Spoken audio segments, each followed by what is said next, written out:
Hi class, I'm Kaylee Rogers doing my final presentation for my final paper.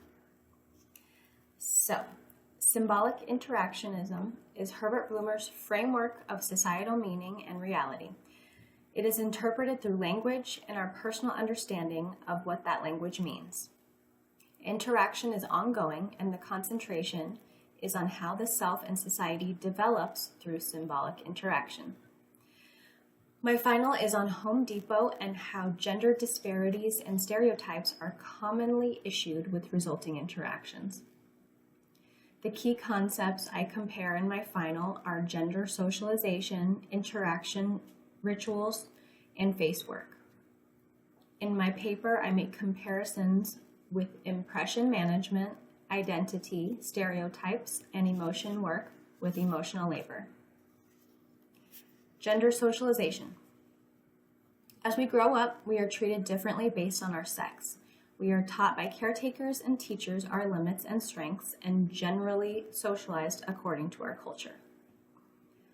Just like Charles Cooley's concept of the self, we learn what and who we are from others during this socialization. We read Becoming a Gendered Body by Karen A. Martin. In the article, girls were held accountable for every action and boys had much more wiggle room. This shapes our identities. Those small displays of social expectations teach women that we come second to a man.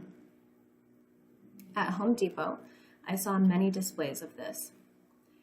A woman walking behind her male partner, employees asking single women if they need assistance almost twice as much as a single man, to simple examples like women wearing fitted clothing and nail polish, while men wore dirty boots and unkempt clothes. Interaction rituals. If the self is sustained through interaction, we must interact. These rituals we enact help us maintain face, or what we view as our self, according to Goffman. We have all sorts of interaction rituals. Rituals to protect other people's face, backstage rituals that not as many people will see, front stage rituals that everyone can see.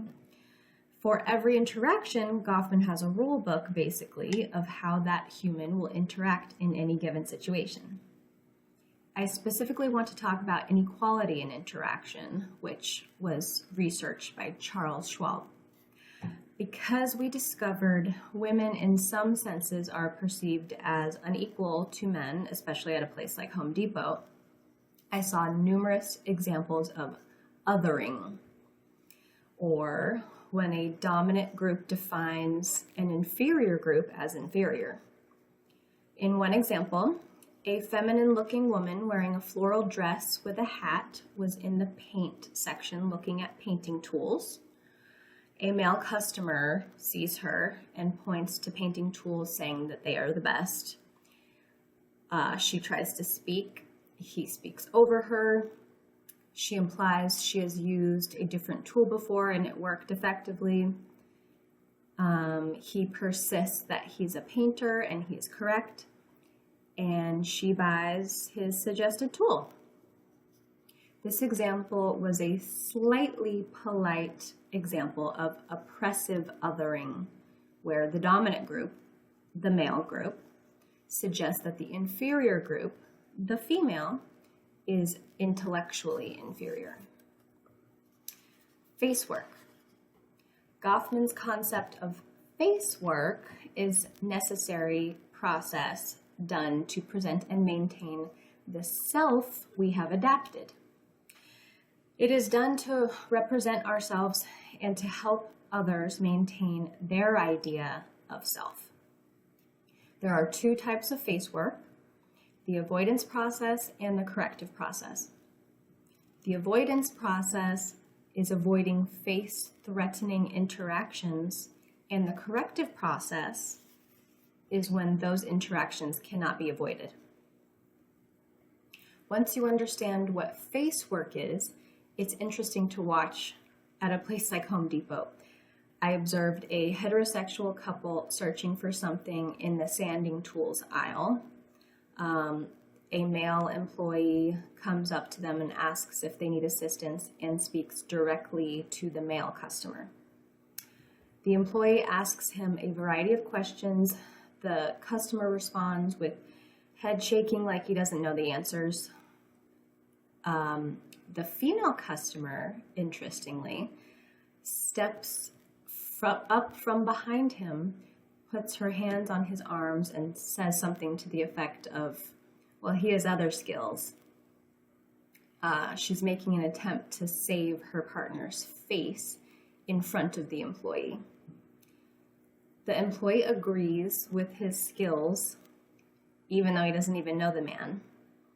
This example of face work was the male customer using the avoidance process and all three people in the scenario using the corrective process.